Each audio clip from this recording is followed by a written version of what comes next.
Hello everyone, welcome to Learning Techniques. This is your host Heman Gangwar.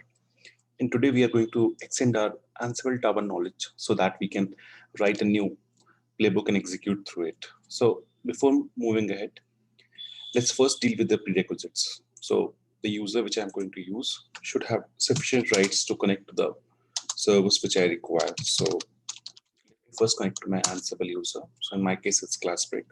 And let me try to have a look if it's able to connect to my nodes fine or not. So, okay. So key-based communication is working fine. And that is one of the prerequisites if you have to run the Ansible through CLI or through a Tower. Okay.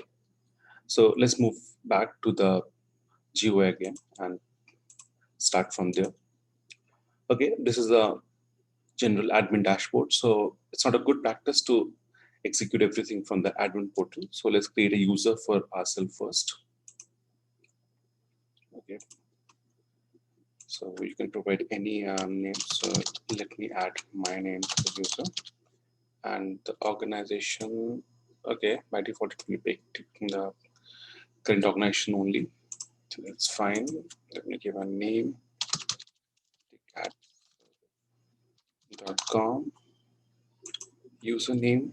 Okay, this username is the specific username which you will use to log into the GUI. Not this. It's not mandatory that this user should be created on the server level. So let me give a name to the user. Take admin. Provide a password. Let me add my super secret password and the role. So I want the user to perform all the system administrative activities. So I act as a system administrator. Okay, the user is saved for us. So after that, we have to create an organization as well, rather than messing up with the default organization. So create an organization, next org, and we would like to add our own credentials. So there's no point in using the Galaxy credentials as of now. Let's save it. So if we go to the organization view, I can see there's a Nix org. So let's quickly log out from here and log in through our user, and then perform all the activities. Okay, so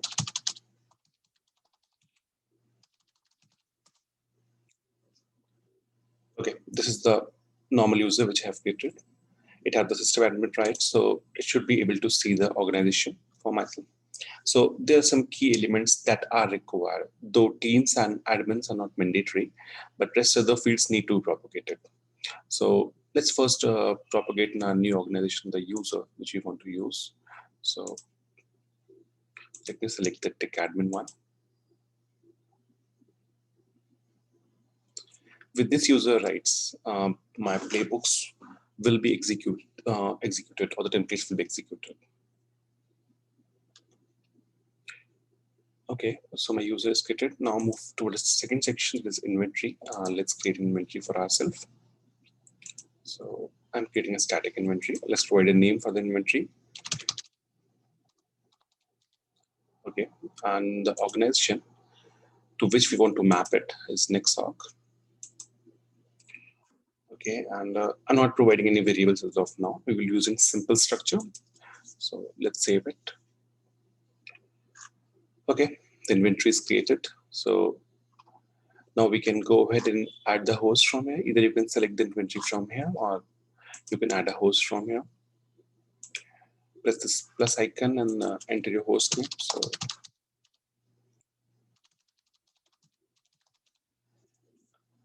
okay, and if you want to add any variables, you can add a description, else you can simply put a save.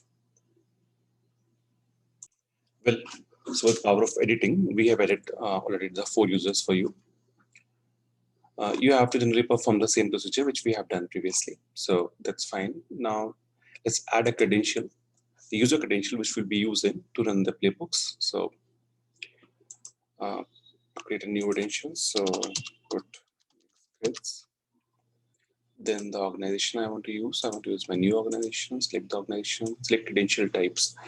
You can provide your credential from various places like web services, Tower, or even the Azure portals as well. But we're using the machine-based credentials. So search machine over here and select the credentials. Okay, now it will ask the exact username which will be going to connect. So uh, let's switch to our putty and pick the details. So the username is glassbreak, and let me quickly copy its private key as well, as it would be required for us.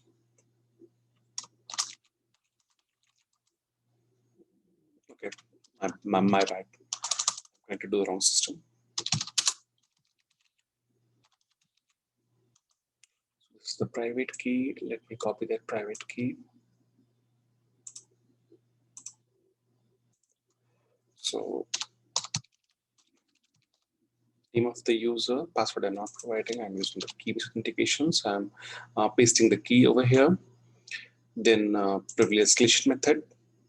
So I'm using sudo to become a super user. Then the user to which I want to become, so that is the root user, and there's no privilege escalation password because our servers are configured so that um, they are able to switch to the switch and run command without any passwords. So let's save this.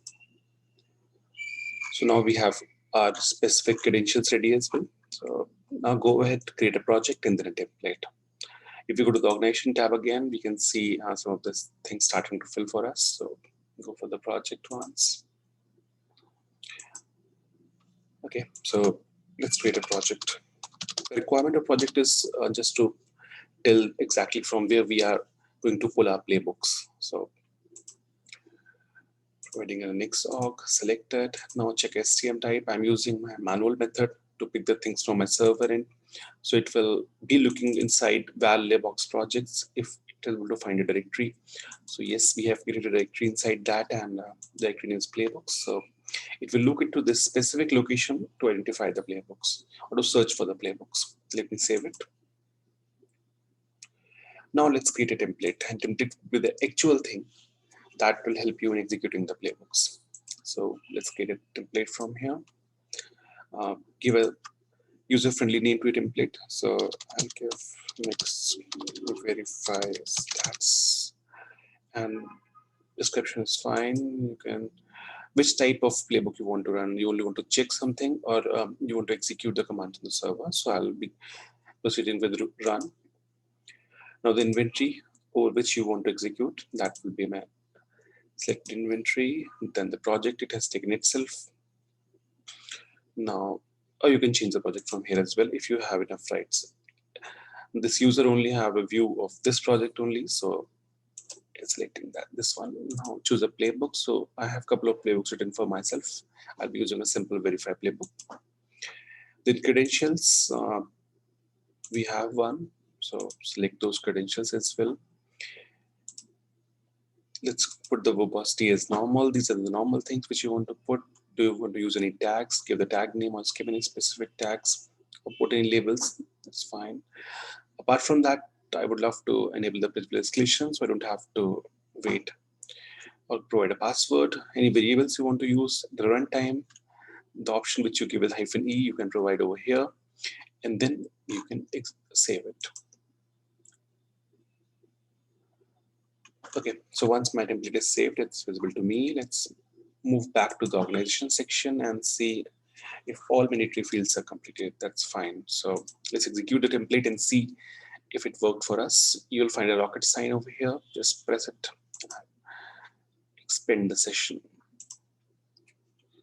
So my playbook executed fine. It is meant to identify the servers which are having less than 2 GB of root or var free space. So identify the servers for me.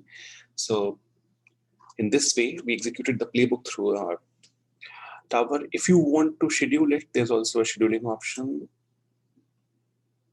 You can also schedule your playbook. Go to schedule, and you probably just click it. So in order to schedule it, select your template. Then